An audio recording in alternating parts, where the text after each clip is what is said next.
Hello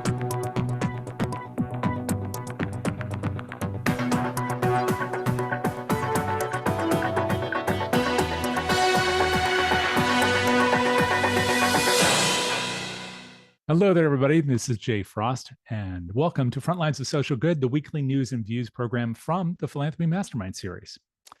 We begin, as usual, with the top 5 gifts of the week, and then this week's headlines. And then later in the program, we're joined by a couple of people that, if you don't know them already, you'll be very happy to meet. First, Trisha McLoughlin, General Manager of the Anthem Awards, to explore the newly released 2025 State of Impact Report. We'll unpack the trends shaping how organizations are driving and measuring social change across sectors. And then in the second half, Armando Zumaya, founder and executive director of Somos El Poder, joins us to discuss troubling findings from a recent survey of Latinx-led nonprofits. He'll shed light on growing pressure from funders to potentially dilute racial justice language and what this means for equity, authenticity, and the future of culturally grounded philanthropy. Let's get started. First, the top 5 gifts of the week. And as usual, in reverse order. Number 5, the Sigma Chi International Fraternity and its foundation have pledged $31 million to the University of Utah's Huntsman Cancer Institute. This gift will establish the Sigma Chi Center for Advanced Therapeutics and Innovation, funding new clinical trials and cancer research initiatives. In at number 4, philanthropist Peter Gilgan has committed 60 million Canadian, or approximately $44 million in US currency, to St. Joseph's Health Center in Toronto. The internationally recognized gift will finance a new patient care tower to expand inpatient, emergency, surgical, mental health, and AI-enabled services. Number 3 this week, Gilchrist and Amy Berg have donated $50 million to the Mayo Clinic, leading to the establishment of the Berg Innovation Exchange. The funds will be used to accelerate global healthcare innovations and next-generation treatments. Number 2, the Novo Nordisk Foundation has granted $109 million to the University of Copenhagen to establish a new center for protein design. The program will focus on designing custom proteins with applications across medicine, sustainability, and biotech. And number 1, and one I'm sure you've already heard a great deal about, the Bill and Melinda Gates Foundation has pledged $1.6 billion over 5 years to Gavi, the Vaccine Alliance. This commitment aims to support the immunization of children in low-income countries, helping Gavi reach its target of 500 million children vaccinated by 2030 and prevent millions of deaths. For more information on that, you can turn back to a recent episode with our discussion with the folks at the WHO Foundation. Have we missed a big gift announcement this week? We almost certainly have. Please let us know by contacting us directly through our sponsor, DonorSearch, or via LinkedIn. And you can reach me at all times at the link you see in the chat. Now, here are some of the most important stories shaping the nonprofit and philanthropic sector this week. In a dramatic episode unfolding at the University of Virginia, President Jim Ryan has resigned following an explicit threat from the Trump administration to defund the university if he remained in office. As first reported by The Guardian and other news sources on June 29th, U.S. Senator Mark Warner disclosed that the administration issued a formal threat to UVA, stating that if Ryan did not resign by 5 p.m. on a specified day, the federal government would initiate sweeping funding cuts.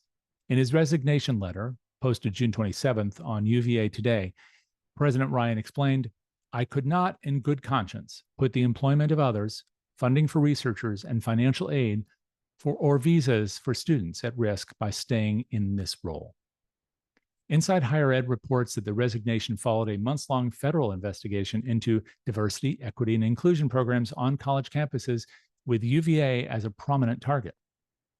The Trump administration's Department of Justice has challenged UVA's DEI office, and in March, the university's Board of Visitors, largely appointed by Republican Governor Glenn Youngkin, voted to disband the office in its entirety. Ryan's departure has drawn national scrutiny, with Senator Warner adding, if the White House can threaten federal funding to oust a university president, there's no public institution in the country that's safe. In the wake of the U.S. Supreme Court ruling on Trump v. CASA, which was decided on June 27th, nonprofit advocates are bracing for a wave of new legal challenges and pledging to fight back. In a 6-3 decision, the court found that lower court judges generally cannot issue nationwide injunctions to block the enforcement of policies unless necessary to provide the plaintiff with complete relief.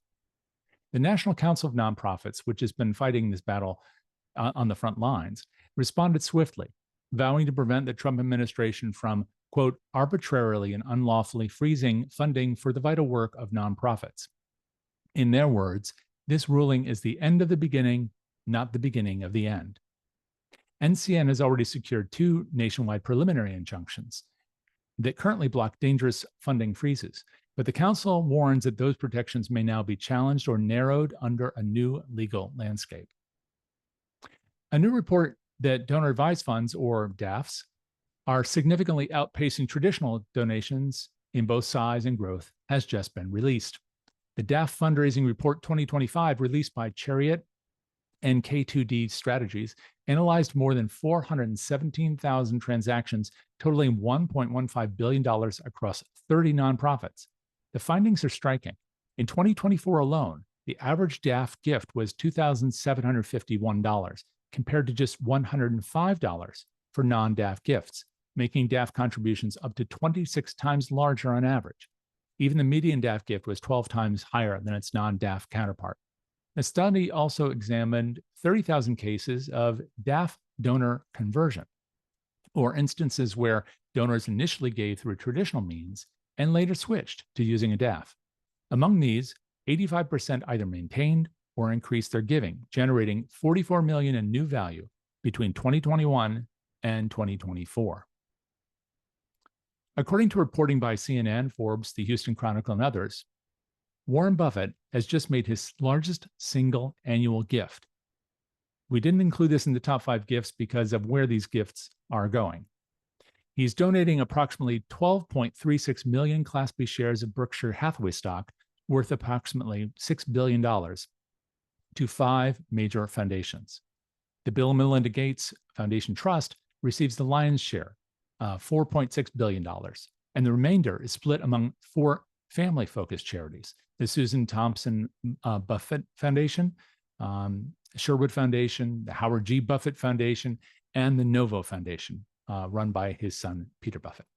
Since launching this giving program in 2006, Buffett has given away well over $60 billion in Berkshire shares, a sum that now eclipses the $43 billion value of his stake back at that time. He is holding to his pledge to let the foundation spend the money and not let it accumulate. And his will specifies that 99.5% of his remaining estate will fund philanthropy after his death, to be distributed by his 3 children over approximately a decade. Despite the hefty contribution, Buffett, who is now 94, still retains 198,000 Class A shares, plus some Class B, valued at somewhere in the neighborhood of $145 billion. Following this gift, his net worth dips from $152 billion to just below the threshold of the top 5 richest people globally. And in a very different sort of story, in philanthropy news this week, pop sensation Sabrina Carpenter has hit a major milestone, not on the charts, but in charitable giving. As reported by Forbes on June 30th, Carpenter's partnership with the nonprofit Plus One has resulted in her Sabrina Carpenter Fund reaching $1 million raised in under a year, a record pace for the organization.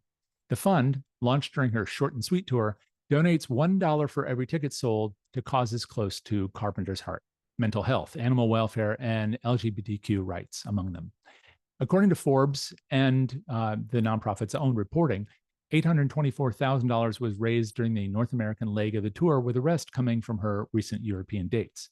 The fund supports organizations including the Jed Foundation, Papyrus, and Rainbow Railroad, all selected by Carpenter. In a statement shared by Forbes and Musically, Carpenter said she's honored to use her platform to benefit what she calls truly life-changing organizations. Since 2014, Plus One has partnered with over 300 artists, events, and brands, channeling more than $30 million in grants to charitable efforts. And other artists who have joined forces with the nonprofit include Selena Gomez, St. Vincent, and Chapel Roan. So far in these headlines, of course, we've seen the impact of lots of different things: legal rulings, funding shifts, political pressure, as well as a story like that about Sabrina Carpenter. But alongside all those challenges and some of the good news, we're witnessing some bold new strategies and voices that are merging to meet this moment. And our next guest has a front row seat to much of that transformation. That's Trisha McLoughlin, General Manager of the Anthem Awards, which honor mission-driven work across media, nonprofits, brands, and policy. This spring, her team released the 2025 Social Impact Report, drawing on insights from campaigns, creators, and changemakers from around the world. And rather than tell you more about it, I'm going to let her do exactly that. Trisha, thank you so much for being here to share. Thanks for having me, Jay. We're really excited to be able to share this out with your community. It's great to have you here. And maybe to start by just telling those who haven't yet participated in, heard, or seen anything about the Anthem Awards, what exactly they are. Yeah, so the Anthem Awards were founded by the Webby Awards back in 2021 to just better recognize social impact work globally. A lot of the award programs that exist really focused initially on craft. And what we wanted to do in founding the Anthem Awards was take a look at actually the impact first. And for an organization, no matter what its size or what cause area it's working within, actually take a look at them one-on-one and understand who is this group? What are the goals that they're setting out to do? And are they doing that? Because whether it's a grassroots organization that is self-funded or one of these extremely large multinational organizations like UNICEF or World Central Kitchen, there's great work happening on the ground for both organizations, and they both deserve that recognition and that opportunity to have their work on this platform. So the Anthem Awards recognizes work across 7 main cause areas, which include diversity, equity, and inclusion, education, art and culture, health, human and civil rights, humanitarian action and services, responsible technology, and sustainability, environment, and climate. And it's all different types of impact work that we recognize. We have categories for things like annual reports and different types of awareness campaigns, community engagement, community outreach, fundraising categories for things like really cool fundraising appeals or campaigns that you're running and all of that collateral that goes into creating those programs, product, service, or innovation categories, and also team and internal initiatives categories that look at things like nonprofit of the year and CSR programming and things like that. So we have a very wide range of categories, but it's done intentionally because we want everyone doing this work to be able to see themselves represented back in the categories and what we're offering for folks. And I should say, in the interest of disclosure, I'm one of the, I'm sure, many, many, many judges who have participated in this process. And I've had a chance to see some of the submissions in that process, as well as many of the winners. And there is a wide breadth of organizations as well as messaging that's coming through. What really strikes you as you've been doing this for a while, as emerging as some of the maybe the trends that are most meaningful in terms of this communication? Yeah, I think one of the biggest things I've seen specifically for the nonprofit space is organizations just creating so much more of a voice, both within the content that they're creating and also through kind of their social media presence. I think for so many organizations, it's a hard balance to figure out how to step into those spaces and how to craft kind of this online persona of sorts. But I think, especially over the past 2 years, we've seen more and more organizations of all shapes and sizes really jumping in headfirst and kind of reaching new audiences and telling their stories through more short form content or through kind of really interesting and beautiful visuals and kind of taking that storytelling that they've always done through the age old direct mail appeals and things like that, but bringing it into this new form and breathing a little bit of new life into some of the work that they're doing and the creativity that kind of goes into telling those stories. You've been involved with this for how long now? I've been on the team for 2 years, but the Anthem Awards are now in its 5th year overall. Right. And I know that this report also, I guess, precedes your current role. Is that right? So when did the report start? The state of impact report start? Yeah, so we've been doing general trend reports for, I would say, the past 4 years or so. Mhm. But this was actually the first year that we took this type of approach to do a state of social impact report. Obviously, going into this year, it was a little chaotic at times, and a lot of organizations weren't sure what was happening around government funding and how to kind of shift some of their work to fit into some of these cultural changes. And it was a lot for people. So, as an organization that has a little bit of everything. We accept work from the agencies that are impact focused. We work with for-profit companies and brands that are doing CSR work. And obviously, half of our entrants as well are nonprofits of all varying shapes and sizes.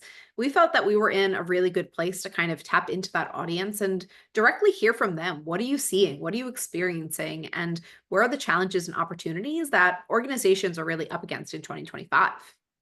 So, when you do a study like this, there's usually a lot of people that you're trying to reach out to gather the information from. Can you give us an idea about the scope of either the surveying that you conducted, or what was the pool of people from whom you gathered this information for the report? Yeah, so we went out to generally our entire audience. So all of our winners from the past 4 years, our judges that we've had over the past couple of years. We've also reached out to some of the Webby Awards audience for folks that have submitted specifically into social impact categories, and really just trying to touch people all across this work. And we really were able to do so. We had over 220 organizations, or I think it was 219 organizations total responding back into this. And it was a great mix of agencies, people that work in consulting within the social impact space, educational and cultural institutions, for-profit organizations, nonprofit organizations, and more. And size-wise, we had the majority of responses were from organizations that were a bit smaller with 50 or less employees, but organizations and respondents ranging from organizations up to more than 1,000 people involved in their work. So it really kind of spanned the entire impact space of all shapes and sizes.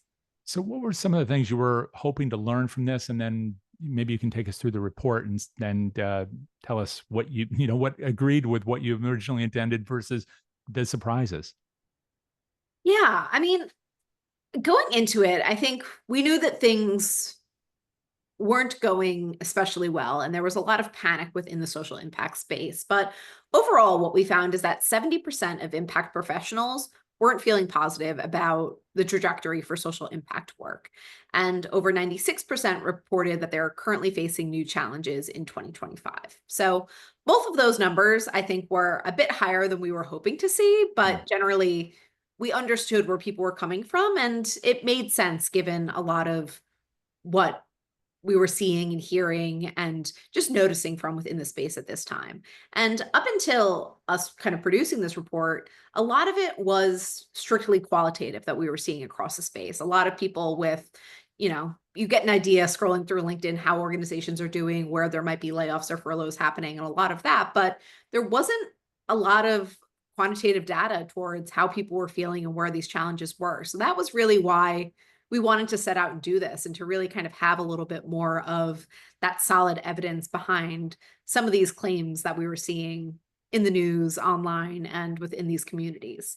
Um, a few other things that kind of really stood out here was that the majority of rollbacks that people were seeing were happening across racial and social equity work, and then also human and civil rights work. Um, and a little bit of a drop down from that, then also seeing some CSR rollbacks and also climate advocacy rollbacks. But really, the biggest area that people were most concerned about at that moment in time was 76.1% seeing those rollbacks in racial and social equity.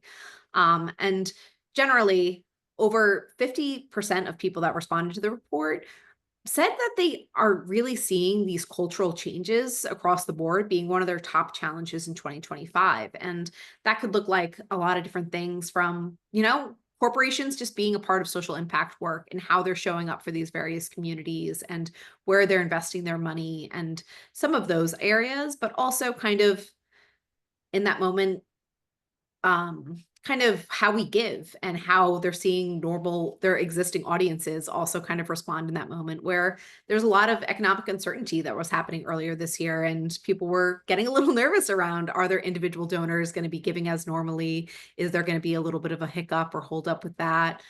With institutional funders, are we going to see increased funding happening there? Are they going to stick to existing portfolios? Just a lot of what ifs that I think played into more than half of respondents just feeling that pinch that this cultural change was really going to be something that was changing how they approach their work and how they're going to have to talk about it at this time. And I think one other thing that I'll call out for right now is just the idea of storytelling as a tool for durability. And I think we talk so much in the impact space around telling this beautiful story about what we do and how we go about it and everything like that. But it's something that I think we need to continue to harp on because it really is that shaping of the work that we do and the language that we use that can make or break us at some points in time. And I think leaning into that, turning back to how you're speaking about your work, how you're creating urgency around wanting to get people in the room and supporting you is, again, something that was really important and one of those biggest priorities that organizations reported back to us. There's so much to unpack in all of that. And one question in my mind is, when were you gathering the information, and then when was it released again? Because that's part of the psychology of this. As you said, there were people feeling a certain way in 2024, maybe up until the election, and then people were confronted with different kinds of challenges in this year. Yeah, so we recorded all of these results in the month of March and produced the report. I can't remember if it was the last week of March or the first week of April, but right around that time. So end of Q1 for 2025. Right. And then you talked about this breadth of organizations, with some having 1,000 employees, and that's a very small number in the nonprofit space anyway, and even the corporate space for that matter. But but there are being many that were smaller, under 50 employees. Did you have enough of a pool to be able to decipher the differences, maybe, and what they were experiencing in these cultural shifts from the small organization to the large? Yeah, I think one of the main things that we saw as we kind of segmented things out a little bit, especially removing kind of some of the for-profit respondents from how we were looking at this, was that the smaller organizations were definitely much more concerned when it came to funding opportunities in 2025 and figuring out how to kind of make those ends meet. Obviously, for some of these larger organizations, they have really built out kind of all of these resources and these opportunities and these ongoing foundation grants and things of that sort. But for smaller organizations, changes like this can really make or break your organization. And I think that's also something we saw in 2020 when smaller organizations just weren't prepared for this seismic shift happening across the globe in the impact space. It was really kind of dire for a lot of folks. So I think people were having some flashbacks to some of those moments in time and really getting a bit nervous for what might be possible. I know when you do a study like this, sometimes it's the mechanics of it don't sound very interesting, but they can be really meaningful. So if you have a survey and people fill out fields, that's one thing. We all want that, distinct, discrete information so we can measure it. But a lot of what is in here, and a lot of what Anthem is about storytelling, as you just said.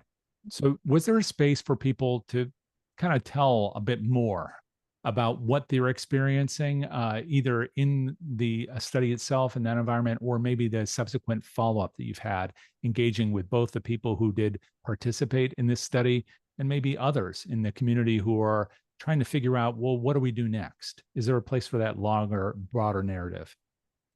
Yeah, so we've been having follow-up conversations with many of the respondents from this survey. But as we kind of structured it too, we had basically the first half of more required questions being some of more of that quantitative collection. And then the second half was more optional questions around how people were feeling. And throughout the report that we created, we put a lot of these quotes in there that we weren't attributing anything back to these folks because we wanted them to have that privacy, but just give them space to vent. And I feel like something that's so important with community that we don't often mention is the ability to commiserate a little bit and see your voice and see how other people are feeling and just understand that you're not alone in some of the challenges that we all face. And we saw that a lot through a lot of these responses and through some of these other conversations where there's a lot that people are up against right now. I mean, I already mentioned seeing a trend towards organizations getting onto social media and how that's been really great to see people shifting that narrative. But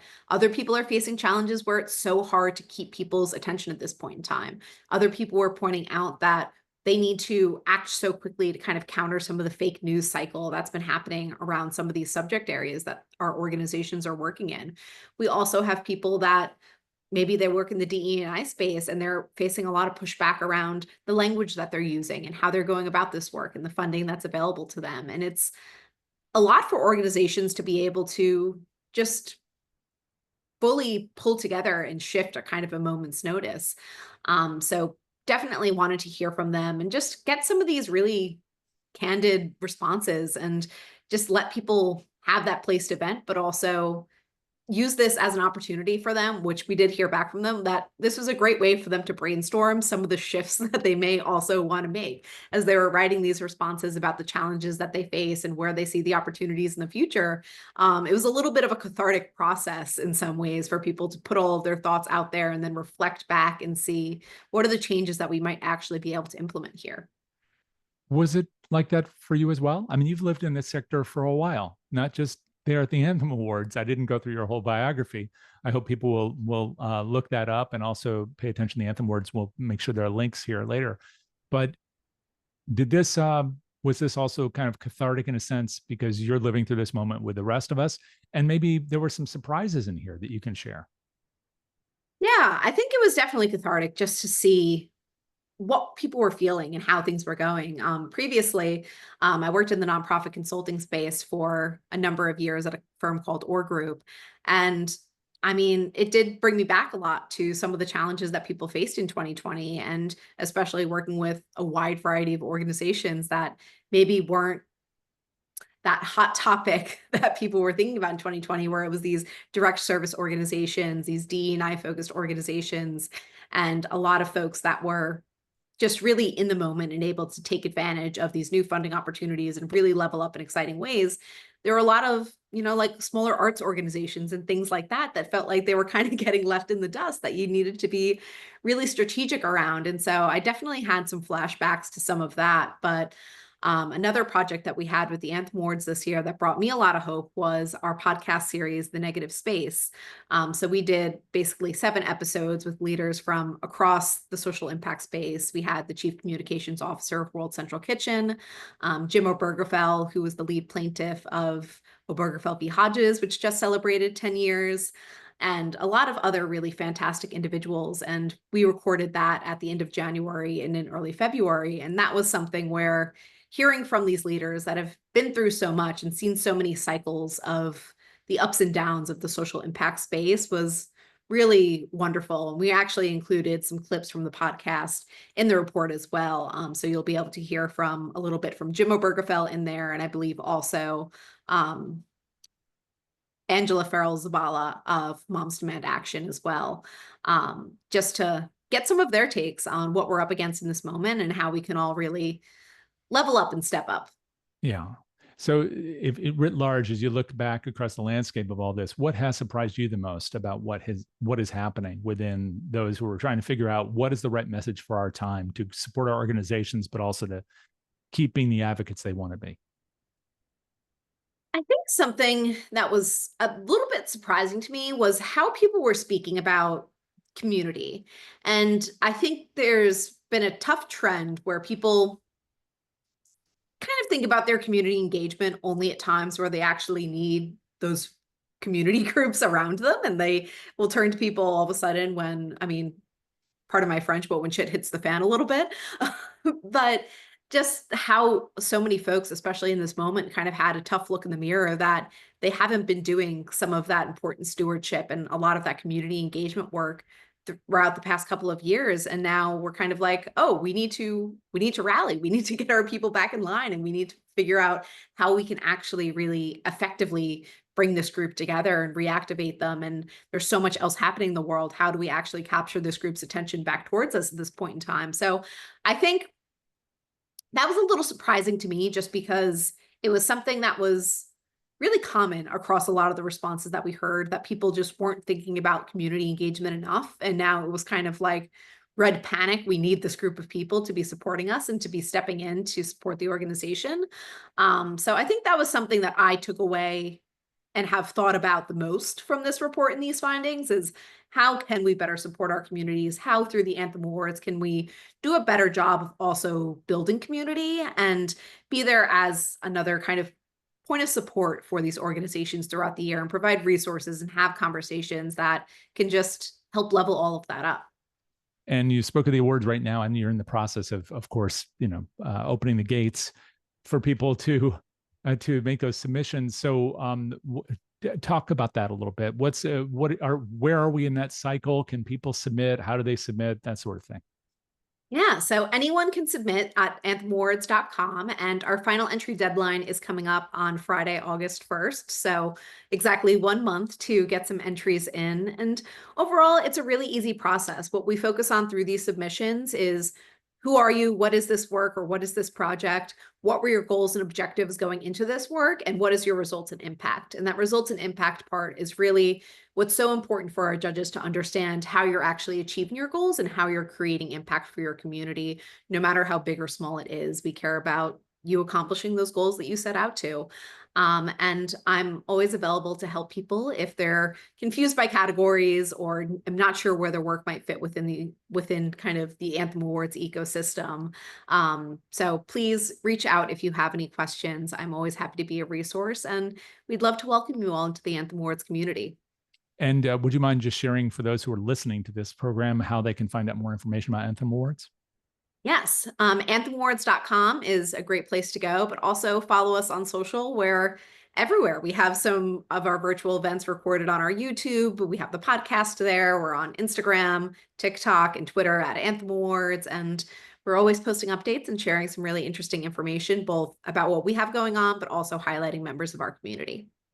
Thank you so much for all this, Trisha. Really do appreciate it. And congratulations on getting this report out. Another report. It's great to see people thriving despite all the pressures that they feel. Yeah, definitely. And I'll drop the link for the report itself into the chat here, but Perfect. it's also available at anthemowards.com for anyone listening that might want to take a look. Perfect. We see it right there. Thank you so much, Trisha. It's great to see you. Look forward to seeing the Anthem Awards. When are they announced this year? When are the awards announced? Winners will be announced in November. Okay. We'll look forward to that. Much more to come. Yes. Thanks so much. Thanks, Jay. Well, we've just been hearing a lot about how campaigns across the sector push for, obviously greater authenticity, equity, inclusion, and the messaging that's embodied in all those campaigns, often in the face of fierce headwinds. But the case for many Latinx-led nonprofits today may be even more fraught. And I guess we'll hear directly from a good friend of the sector and a personal friend about those headwinds right now. And that is Armando Zumaya, man who's right there on the screen. Hello, Armando. Hey, Jay. Thank you so much for hanging out today and being willing to share a little bit. I contacted you this time and you've been on our podcast. So thank you for that, as well as done a couple of webinars for us in the past, even though you are extremely busy these days running the organization. But you just conducted a survey among member organizations of Somos El Poder. And I thought that there was a lot in there for us to take away, but you also built that link into an article that's getting a lot of traction, good traction, that was from the Chronicle of Philanthropy. So can we start there? Can you talk about what that article was about and why you wrote it? Sure. It's first, thanks, Jay, for having me. I mean, you're a very old friend, and you've done a lot for me in the past. So thank you, man. Thanks to Jack for putting this on too. And your bogey thing behind me distracted me because I'll tell you about the conversation I had with Lauren Bacall later. Okay. The survey, we thought of it because I was at a conference of ours in Oxnard, and I heard members of ours saying, "Oh yeah, the funder told us don't use the word Latino, don't use the word Hispanic in your take it off your website. We can't fund you, you know." And so I started to ask. I was incredulous. It never occurred to me that would happen. Maybe I'm dumb, but I started to ask around, and I heard it more and more from different people. I heard about new threats and hate mail they were receiving. And so one of my staff people and I came up with the idea we should do a survey. So it wasn't my idea particularly, but I seized upon it. We did it very quickly. That's one good thing with a small organization. You're nimble. So we didn't need a committee. We got it done, and the results were very upsetting. 55% have lost gifts due to racial justice being no longer funded. And I believe it's 38% have been told don't use the term Latino, Hispanic, anything about racial justice. I think it's 24% have basically 27% have received new threats. Also, 29% have received increased funding because of the situation. So there's there's some brave people pushing back there too. But the overall picture is one of retreat. And this is something where I've always been. The context of this is about 7 years ago. There was one. Nobody studies the Latino nonprofit sector. Google Latino nonprofit sector. Nobody talks about it. It's not a thing. There's thousands of Latino focused nonprofits. We don't go by Latino led. We go by focused. So we have lots of nonprofits that are multiracial. So, in Fresno, there'll be 58% Latino, Cambodian Hmong, African American folks, white folks, all kinds of people, but we go by focused. And so Latino focused nonprofits received 1.8% of foundation giving about 7 years ago. So we're 20% of the population. So people get upset when I say foundations ignore us, but that's the number for being ignored. I mean, it's pretty shocking and striking. I've often wanted to do I've done anecdotal studies of board members of funders and how many Latinos they have on their, in California, it's under 3%. I know that. There's one study done on that. That's California, right? So we've never had a lot of support, and what we've had in the past is now being pushed back and receded, while we're under tremendous assault, literally like never before. And people think, oh, deportations, like absolutely, yes. But, their grandmother losing her Medicaid, we're losing the funding to the nonprofit that helps her with her dental care, or the scholarships opportunities being lost by young people who will not, rise to what they could be because there's no money, because it's intentionally the door of opportunity is being shut in their face. So there's many ways we're being attacked. My nonprofits are seeing this beyond people being dragged off the street. So this is and I mean, you say my article is getting a lot of play. It is, Jay, amongst fundraisers, amongst giving people and foundation people. It's I'm sort of like the crazy uncle in the attic ranting. Nobody wants to notice the guys up there. They're having tea and you can hear them in the background going, "Hey, what the heck?" So you were saying a minute ago that before pre-pandemic, we're talking about 1.8%. Yeah. It's really tiny. $520 million at the time. At the time. So I know you don't have a hard and fast figure now, but are you seeing a decline from that? Sure. And so these are, so the organizations have seen an increase in funding. Is that largely individuals versus the institutional or big philanthropy? Where is, I guess I should ask you to break this down. Where is big philanthropy in this discussion, if anywhere? Because some of them have been supportive of your organization, for example. There's some good foundations out there stepping up and doing more. I think we see them in LinkedIn. We know who they are. Yeah. But we don't have a breakdown of what type of funders are retreating. I've seen some community foundations certainly do that. I've seen a couple of large, well-known foundations do that as well. But there's no, I've been wondering if corporate has been doing that, and I've seen some corporations doing that too. I specifically thought that's what the bulk would be, and I was wrong. So, I don't know the specific breakdown of who's, when my daughter was 6, she would say, "Who's a bok chicken?" So who's running for the hills and listening to their lawyers and their accountants? You know me, Jay. I'm very blunt because I think you're in a foundation for social good to fight for humanity. You're not in there to protect the institution. You're there to make a difference in the world, and go down fighting if you need to. That's our attitude. So if you're gonna harass us, put us in jail and stuff, we're not going to stop. I mean, because we know we're doing something that's righteous and right and beautiful. I should have asked you to back up for a second, just explain what Somos El Poder is, because for those who don't know it, you've been doing a lot of work in the field for a long time. But with this organization, it goes back. I'm trying to remember when you founded. It was four or 5 years. Yeah. It's the only Latino fundraising institute in the country. Regardless of your racial background, more giving for the country's good. Okay. I mean, I think we could say that safely. And I recognized over my career that Latinos were underengaged in fundraising.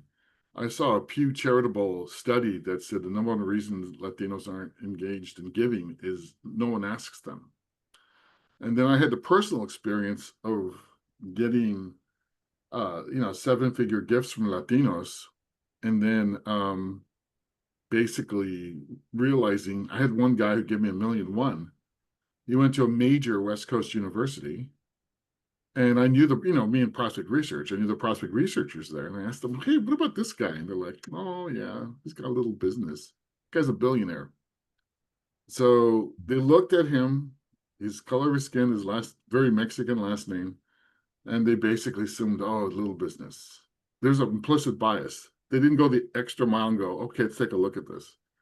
So I've seen implicit bias play a huge role in Latino fundraising. So that's why we founded it, to help Latino-focused nonprofits improve their fundraising. Simple. Yeah.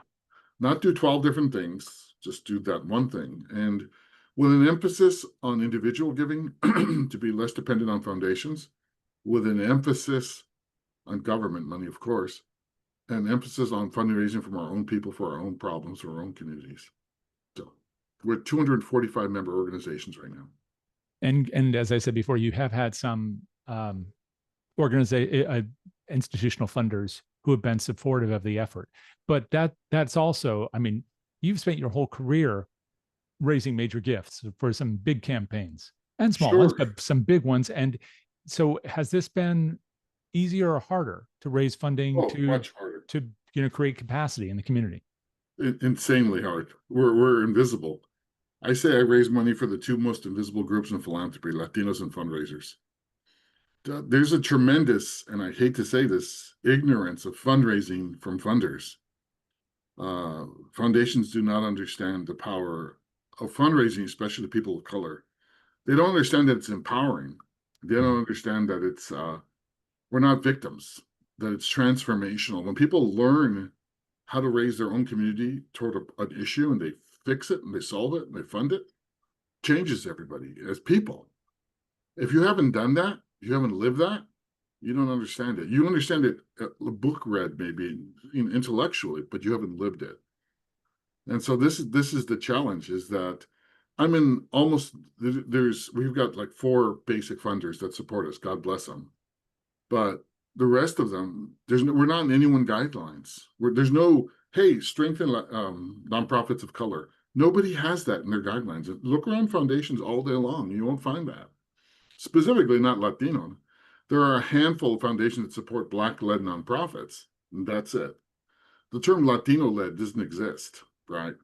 Right. So, well, in fact, what you just mentioned, that dovetails with the last conversation we had with Trisha, but also what we're talking about with you and what you've written about, which is part of the complexity now is that you're dealing with both that history of a neglect or ambivalence, or maybe just unawareness. Let's be kind. I mean, it's possible people just don't know.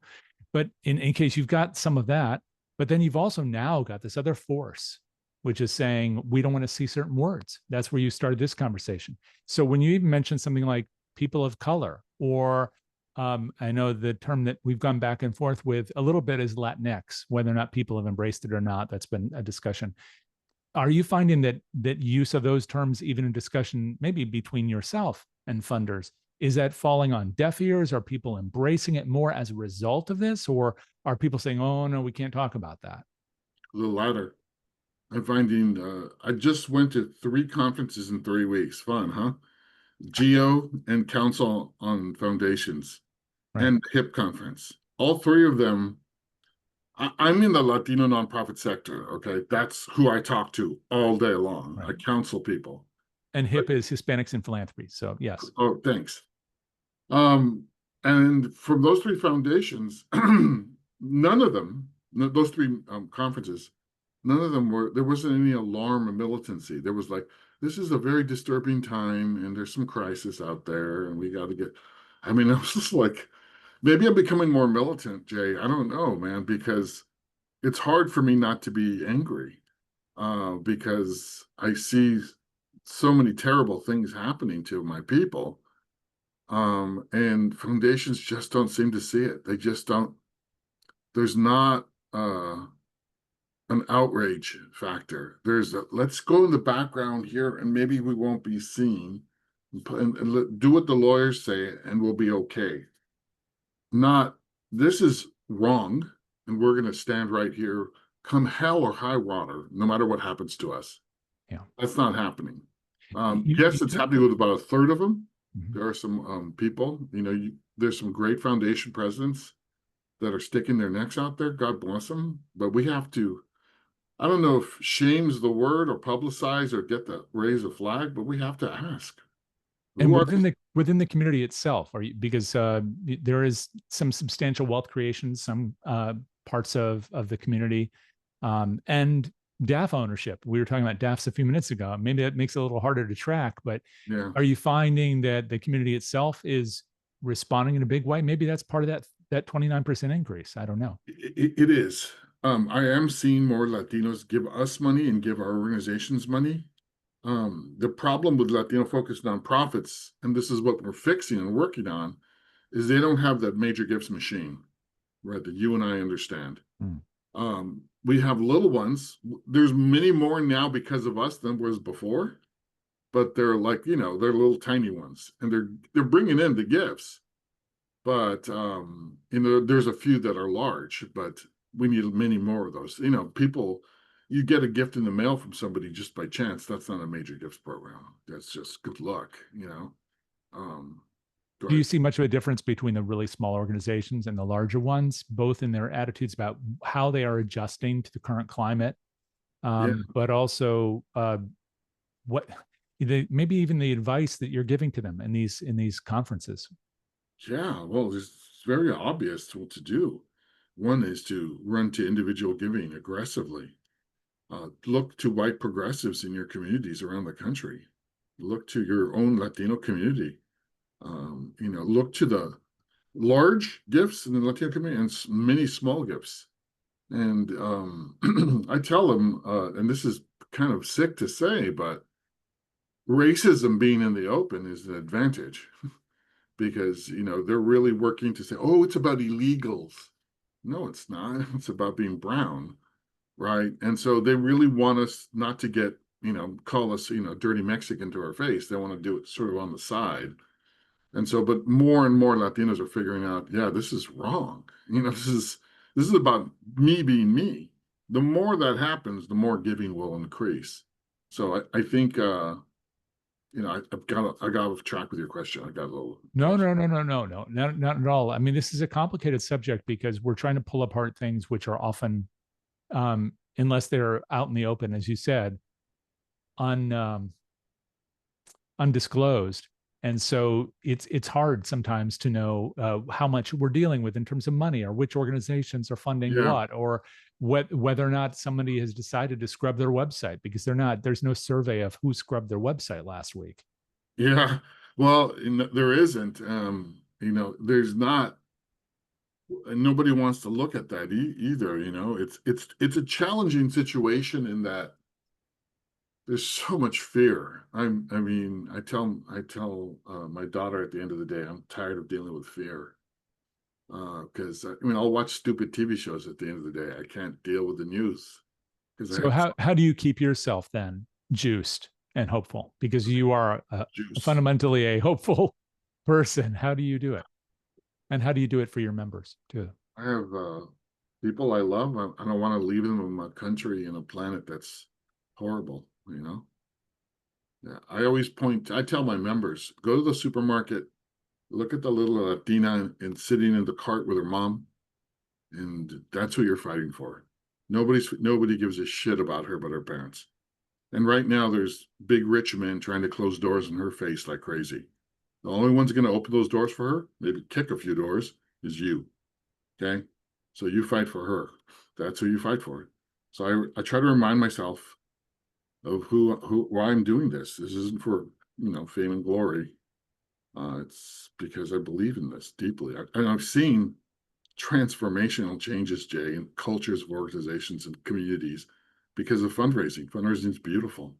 What's a great example of that you think, gives you and other organizations hope, that kind of transformation?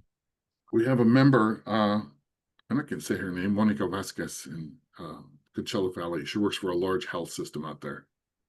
And she came to me early in our classes. She's a, backroom fundraiser. She's a person who did a database and envelopes. And she says, you know what? From what you're telling me about major giving, I can do a major gifts campaign in my community that's just Latinos in like the Coachella Valley. Okay. I'm like, and you want to go, are you crazy? But you don't, right? And she said, you told me a shared experience is one place to come from a major gifts campaign. I said, right. She says, well, a lot of farm workers have the shared experience of watching a friend or relative pass away in the field from preventable illnesses. Because you tell them, Jay, go to the doctor, uncle, go to the, oh, I don't have time. I can't miss a day of work. I can't afford it. You can go to the ER. It ain't going to happen. And then you watch, that horror of watching, frustration. So she said, I know people who left the fields and started a landscaping business, started a trucking business, started a fruit hauling business. Successful people. So, we trained her, we supported her, we gave her like 3 months of counsel. Counsel's an hour. So we get 2 hours of counsel a month. So, and then we didn't hear. So 6 months later, I was like, hey, Monica, how'd that go? And I'm expecting to hear her say, we made $20,000. That's awesome. And she says, yeah, I got my first gift in, and we're doing really well. So what's your first gift? She says, 350. I said, dollars? She said, 350,000. And I'm like, okay. And I'm like, whew. So how much, where are you at? She goes, oh, now about 2.2 million. And I'm like, wow. Now she's over 4 million. So they're making efforts to go take doctors and people, nurses out to the fields to reach people. What do you think really enabled her in the end to help that organization go from where it was to where it got? Was it more process, planning, or something else? It's like a juxtaposition. It's her courage, because in our community, sadly, people here si se puede, and we say that, and that's because there's a lot of people in the background going, no, you can't. No, you won't. It'll fail. So for her to step up and say, I can do this. Oh, so it's her guts, her and our training, and also her workplace was very supportive and beautiful, which is rare. That's what made that happen. But I always think of, what if I had a dozen Monicas in a state or county? What if I had, if we can do that with one good person, the power of that's amazing, just for public good. It's separate from politics or anything. Or we're going to need it more because of what's going to happen to the health departments. But yeah, so yeah, that's the kind of story that inspires me to do big things. Armando, for people who want to learn more about what you're doing and when you're doing it next, how can people do that? Where can people Sure, learn they about it? go to Somos El Poder. If you're, I can't do a chat here, can I? You can, but also if you just say it, people will hear it, and Jack can put it in the chat too. Everyone messes it up. So you did a pretty good job earlier. SOMOSLELBODER. Yeah, we're known internally as Somos, or people say the Institute, which is pretty cool. Yeah. Cool. Yeah, and so I said this to Jack. Oh, well, Jack, can you share with him? He just did. So it's somoselpoder.org. And you have sessions going on all the time, but when's your next one? Well, you have to join to go to our sessions. We're doing a couple of our conference model is very successful, Fundraising con Ganas. I don't have a next date for the next one till maybe next year. But we teach classes every month. We have a fundraising academy. There's all sorts of things you can do with the Institute. And we enlist allies. If you're working for Latino nonprofits, you can join. All sorts of people are members of the Institute. And people can read your piece. And I don't know if we've managed to put that in the chat or not, but you've got both of those, your two most recent pieces in your two most recent posts on LinkedIn, both, I think, in the Chronicle of Philanthropy. Yeah, one's in the Cron. I'll tell you, I don't know if I can mention specifics. I probably can't, but the major publications, I wrote a much harder. Well, the one you saw is what if someone like you got deported? I think that's what it's called. The one original title is what if they started deporting white women? So that was the original title, which people convinced me to tone it down. But a lot of the content's still the same, but it is I asked myself, would philanthropy be reacting if someone could pull their sister off the street for looking white? You know? So yeah, I mean, this is the quandary. So yeah, that's anyway, I digress. Thank you for all this, Armando. I really appreciate it. I know it's in the middle of a complicated time and you're out there working hard and keeping the faith, and it's appreciated. I'm trying, brother. I'm trying. Thank you so much. Thanks, guys. Thank you. And you can again see Armando's pieces right there, and you can look at his LinkedIn profile. He often does include information there, and as well as his website. You can check all that out. Now, I want to make sure that you know, for those of us who are live, and even if you're watching this recording, what's coming up next in the Philanthropy Mastermind series. This Thursday on our CFRE accredited show, How to Raise, we are taking a look at a topic that's often overlooked, but absolutely essential, and that is data. In a session called The Ripple Effect, How Clean Data and Compliance Can Drive Revenue, CFRE Ambassador Shelley Watts will show how clean CRM systems and strong compliance practices don't just keep you ready for the audit. They build donor trust, unlock revenue, and support your frontline fundraisers. So important to making sure you have the revenue to make those wheels turn. And then on the PM podcast, which is our audio podcast, I talk with the extraordinary Dwayne Ashley, founder and CEO of Bridge Philanthropic Consulting. And just one thing I'll say is that I had no idea they'd raised or helped organizations to raise $2 billion in the last 9 years. There's a lot in that story. He's an interesting guy to talk to, and I'm sure you'll appreciate hearing that. You can listen to it wherever you like to listen to your podcasts, or you can check it out as well as register for anything in this Philanthropy Mastermind series. This show, which is next Tuesday, How to Raise, or the PM podcast, is all available for you at the website of our very generous sponsor, DonorSearch, the leader in responsible AI and donor research solutions for the nonprofit world. Check all that out at DonorSearch.net. Again, that's DonorSearch.net. And you can learn all about everything in the series, the last 2 years of content, as well as on their YouTube channel. And if you're interested in knowing more about your donors, you can do a lot of that there as well. So until next time, thank you very much for joining us. We'll look forward to seeing you soon. Take care.